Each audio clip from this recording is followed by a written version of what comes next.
ዘላለማዊ ነው።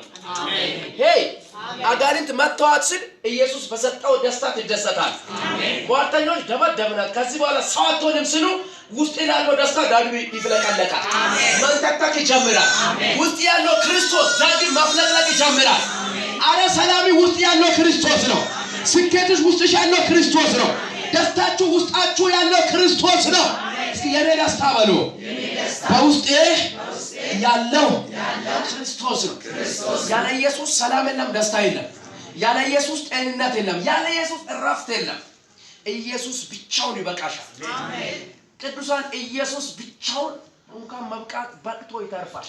አሜን። ይሄው በቅቶ ተርፎ በኔ እናንተን እየተጠቀመ በኔ ስንቱን እየተጠቀመ አንተም እኮ እንደዛ አይደል ወደሱ ጨርሰሽ ስትገባ ይህ ማለት ከቤተሰብ አልፈ ከራሴ አልፈ ከተማውን ባንተ ማለምለም ይጀምራል። ሰፈሪን ባንተ ማጽዳት ማጥራት ይጀምራል። ዛሬ ይሄ ይሆንል። ዛሬ ይሄ ይብዛል። ዛሬ በኢየሱስ ስም ጸልዩ፣ ይሄ ይብዛል። ዛሬ በኢየሱስ ስም ይሄ ይብዛላችሁ።